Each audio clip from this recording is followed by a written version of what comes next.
आज के कार्यक्रम में उपस्थित हमारे नवागत बहुत उत्साही सीईओ सर आशीष कुमार जी, हमारे डायरेक्टर्स श्री सत्या सर, श्री गंगराड़ी जी और हमारे सभी उत्साही साथियों, मैं अपनी बात को शुरू करने के पहले समय के रूप में मैं क्षमा जरूर चाहूंगा, क्योंकि हमारे दो साथियों ने कुछ समय बचाया है तो मैं उसका उपयोग कर लूंगा। अपनी बात को इसलिए लिखने का प्रयास किया है कि कहीं भाव में ज्यादा ना बह जाऊं, कि शायद धारा प्रभाविता बनाए रखें। हमारी बात 4 बातों पर आधारित है। पहले तो ये यात्रा कैसे प्रारंभ हुई, इस यात्रा के अनुभव क्या हुए, हमारी अपेक्षा और चुनौतियां क्या है। तो ये यात्रा 2016 दिसंबर से शुरू हुई और मुझे बहुत खुशी है और गर्व भी है अपने ऊपर कि मुझे अवसर मिला प्रथम यात्री बनने का। हमारे स्वीट 16 जो मास्टर ट्रेनर्स हैं, उनकी जो सह यात्रा हमारे साथ रही वह आज भी उसी उम्र पर है, अनुभव की उसी उम्र पर है। हम चाहते हैं अनुभव की यही उम्र बनी रहे। यह यात्रा दिसंबर 2016 से प्रारंभ होती है, अनवरत रूप से जारी है। इस यात्रा में अनेक ऐसे पड़ावों को पार किया है जिससे जीवन को नए रूप से देख पाने में, नए आयाम, नए अनुभवों के साथ में, नए लक्ष्यों के साथ में, नए परिणामों के सामना हुआ। हमने प्रारंभिक सत्र 2016-17 में जनवरी में लिए थे और लगातार 2-3 सत्र लिए। इसके बाद हमसे अपेक्षा की गई कि हम जिलों में जाकर सत्र करें। हमने अपने जिलों के समस्त थानों में, एसडीएम कार्यालय में, तहसीलों में लगातार 1-1 घंटे के सत्र किए। उनसे हमें बहुत कुछ अनुभव मिला, गहराई दिखी अपने में, और उसके बाद हम सत्रों के साथ पुनः भोपाल की ओर जुड़े। हमारे इसके तत्काल बाद जब हमने पंचगनी की यात्रा पूर्ण की तो आपको आश्चर्य हुआ कि हम घर नहीं पहुंच पाए, हमारी यात्रा प्रारंभ हो गई। हमें सागर में ही उतार लिया गया, हमें और लखनलाल साठी जी के लिए, और पुलिस ट्रेनिंग कॉलेज में 10 दिन की पहला ट्रेनिंग सेशन रखा गया। और ये सेशन गड़ाकोटा के सचिवों, रोजगार सहायकों के साथ 10 दिन लगातार हुआ। वह यात्रा का जो अद्भुत अनुभव हुआ वह अनुभव सत्र में बोलूंगा। इसके बाद यह यात्रा हमारे तत्कालीन कमिश्नर सर और जो इस कार्यक्रम के प्रणेताओं में से एक हैं इकबाल सिंह सर के साथ में मनोहर दुबे सर रहे। सौभाग्य से हमारे संभाग के समायक बने और हमें बहुत एक्सपांशन करने का अवसर मिला। हम बहुत एक्सप्लोर हुए, उनका हृदय से आभार यहां से व्यक्त करना चाहेंगे। हमने इन सत्रों के रूप में सर्वप्रथम जो पुलिस ट्रेनिंग कॉलेज में 10 दिन की किए, फिर हमने 15 दिन के सत्र 30 ग्राम पंचायतों में 2 ग्रुप के साथ में गड़ाकोटा में किए। फिर यह यात्रा हमारी नौगांव में लगातार जारी रही और ये 5-5 दिन के कई सत्र हमने एएनएम के साथ, नर्सेस के साथ, पटवारी के साथ लगातार जारी रहे। और ये श्रृंखला तब टूटी जब कोरोना ने हमें तोड़ दिया और यात्रा पुनः प्रारंभ हुई है नए उत्साह के साथ, जब हमारे नवागत पीएस मैडम, रश्मि अनुसमी मैडम और सुधीर कुमार जी का नया मार्गदर्शन जब मिला है तो हम बहुत खुश हैं। यह यात्रा पुनः हमारी ऑफलाइन शुरू हुई है और मैं चाहूंगा यह ऑफलाइन यात्रा लगातार जारी रहे, क्योंकि ऑफलाइन यात्रा के अनुभव की बात हम करेंगे। उसके पहले बताएं कि यह यात्रा जब ऑफलाइन प्रारंभ हुई है तो ऑफलाइन हमारी कोरोना काल के साथ पूर्ण भी हो जानी चाहिए, क्योंकि ऑफलाइन यात्रा की हमारी अपनी सीमाएं हैं और ऑनलाइन यात्राओं में हमें यह पता नहीं होता कि हमारा साथी हमारे साथ बैठा भी है कि नहीं बैठा है, लॉग इन करके वह कहां निकल गया है। और हमारे मास्टर ट्रेनर्स के रूप में बेबाक तरह से बोल पाऊंगा कि मास्टर ट्रेनर्स को भी अपने आप को निखारने का वो अवसर नहीं मिल पाता। हमें कई बार बहुत दुख होता है, मैं यहां से बोलूंगा क्योंकि हमारे अपने लोग बैठे हैं। बुरा यदि आपको लगता है तो मैं इस बात की अपनी बात की साफलोक्ति मानूंगा कि आप संवेदनशील हैं, आपके दिल को मैं छुपाया हूं। क्योंकि जब कई अपने साथियों को देख पाता हूं, उनके प्रदर्शन के लिए, उनके अनुभव की गहराई को देख पाता हूं, तो मुझे कई बार बहुत दुख होता है कि अभी हमारी यात्रा में बहुत कमियां बाकी हैं। अभी हमें बहुत अंदर देखना होगा। जिस उत्साह के लिए जिलों में अभी हमारे सर ने फैलाने का प्रयास किया है, उस उत्साह को बनाए रखने के लिए बहुत आवश्यक है कि हम अपने में देखें, अपने में तलाशें, अपने में उन गहराइयों को तलाशें, उन कमियों को देखें और देखें क्या अल्पराम हमारे जीवन में वास्तव में है भी कि नहीं। हमें अल्पराम दिखाने की कतई आवश्यकता नहीं है, हमें किसी से बताने की कतई आवश्यकता नहीं है। दीपक कभी किसी को उजाला नहीं दिखाता, दीपक तो वहीं रहता है, राहगीर को उजाला अपने आप दिख जाता है। इसलिए आपसे हमारा यही गुजारिश है कि आप जिस कार्य क्षेत्र में हैं, जिस कार्य व्यवहार में, जिस परिवार में, जिस समाज के अंग हैं, वहां पर आपकी कार्यशैली में, आपके आचरण में कुछ चीज दिख जानी चाहिए। आपको बताने की आवश्यकता नहीं होनी चाहिए। हमें सबसे बड़ा फायदा इससे जो मिला, मैं सबसे पहले लो प्रोफाइल बना, सबसे पहले लो प्रोफाइल बना, और उसका मुझे बहुत फायदा मिला। मैं आज नींव के पत्थर के रूप में बनने का अवसर को तलाश पाया और मुझे वो अवसर मिला। मैं आनंद भाव को इस बात के लिए धन्यवाद देना चाहूंगा। कुछ वर्तमान की ओर आते हैं। हमारे जो वर्तमान सत्र चल रहे हैं उनके बहुत अच्छे फीडबैक्स हैं। जो आपने चारों भावों के साथ में रखा गया है, ये हमारे वह व्यक्ति हैं जो जमीन से जुड़े हुए हैं, जिनसे शासन चलता है। शासन यहां से नहीं चलता, शासन वहां से चलता है। वो एनएम जो काम करती है, जो पटवारी काम करता है, जो सचिव काम करता है, जो बेचारा पुलिस वाला काम करता है, वहां से ऊपर आता है हमारा शासन। जो वो देता है वहां से शासन का लक्ष्य पूरा हो पाता है। इसलिए हमें उस क्षेत्र में काम करना अनिवार्य है। हमें इस क्षेत्र में काम करना अनिवार्य नहीं है, हमें वहां पर काम करना अनिवार्य है जो हमारे नींव के पत्थर हैं।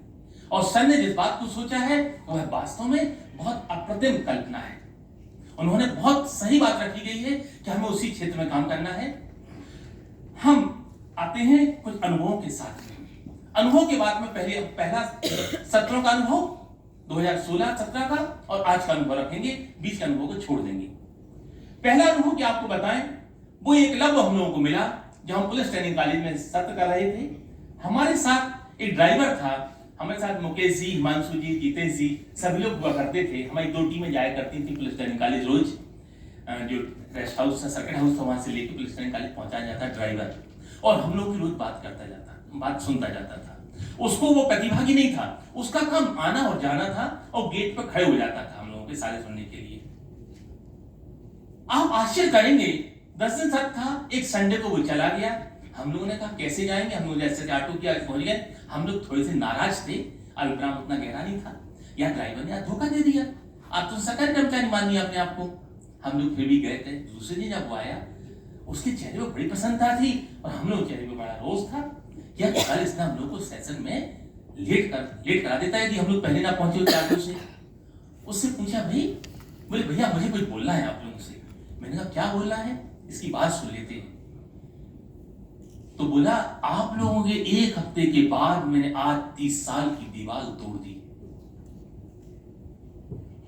मैंने कहा ऐसा क्या हुआ?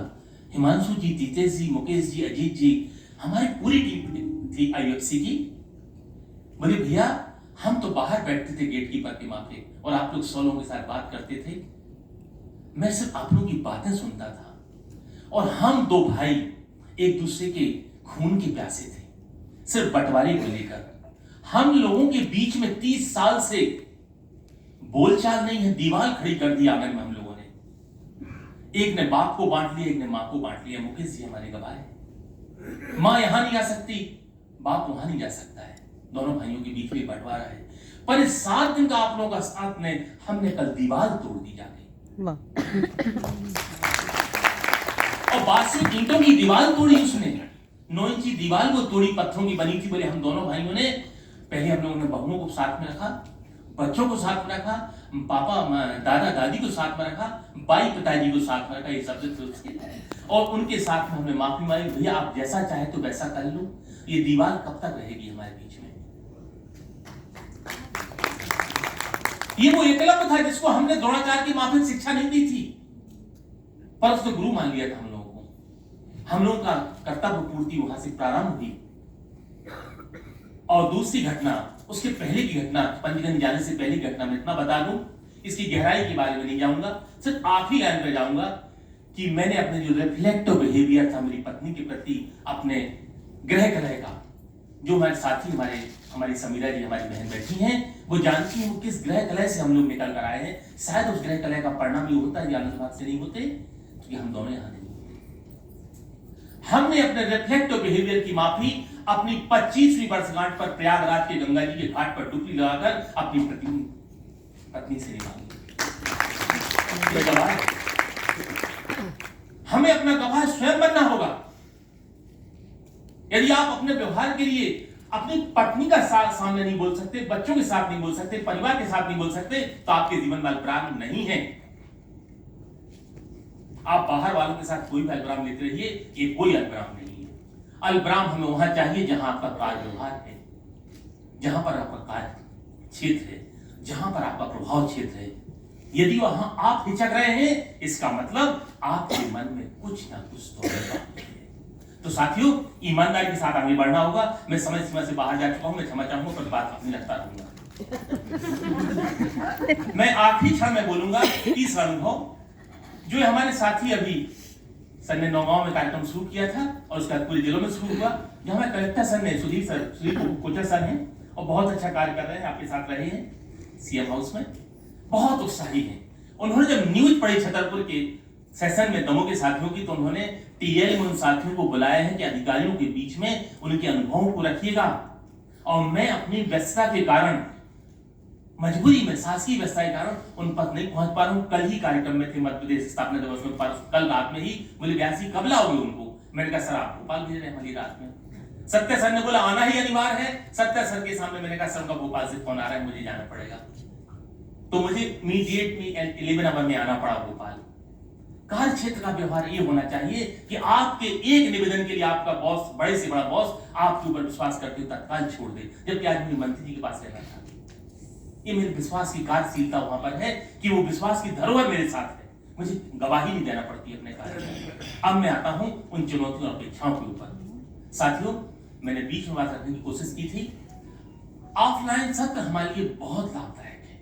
हमारे लिए जो बनाया है, हमारे बलवीर जी के लिए, समीरा जी के लिए, हमारे लखनलाल जी के लिए, शिशिर जी के लिए, अभय बुंदेला जी के लिए, जो हमारे ये हीरे हैं, आनंद भाग्य में हीरे कहूंगा, क्योंकि हम हद कद और पद से उठ चुके हैं। इकबाल सिंह बैग साहब ने हम लोगों के सामने ही कहा था, यहाँ हद कद और पद नहीं होगा, यहाँ कुर्सियां ऐसी नहीं होगी, यहाँ ऐसा स्टेज नहीं होगा। आनंद भाग में स्टेज नहीं होगा, गोलाकार बैठेंगे। और इकबाल सिंह साहब कब पीछे बैठ जाते थे, हम लोगों को वो अनुभव है। कब आके चले जाते थे, वो अनुभव है। उन्होंने कहा था कोई स्टेज नहीं होगा, कोई प्रोटोकॉल नहीं होगा, और वह लो प्रोफाइल बनना उन्हीं से सीखा है। तो साथियों, हम ऑफलाइन सेशन की बात कर रहे हैं। ऑफलाइन सेशन की श्रृंखला लगातार प्रारंभ होनी चाहिए और लगभग यहां पर हो, जिलों में तो हो ही, परंतु रोटेशन में हर मास्टर ट्रेनर भोपाल में आए, हमारे अपनों के बीच में बैठे, अपनी बात रखे और ईमानदारी से फीडबैक को स्वीकार करें। फीडबैक जितना कठोर होगा, आप उतने ही अच्छे निखर कर आएंगे। हम लोग को फीडबैक देने में मनोहर दुबे सर और इकबाल सिंह सर देते थे, सत्या सर गवाए, गांधी जी देते थे, हमारी खत्ती आंटी देती थी, और हम लोग ईमानदारी से लेते थे। एक एक शब्द फ्रीडम क्लास के लिए कहा गया था कि 12 मिनट से ज्यादा नहीं होना चाहिए।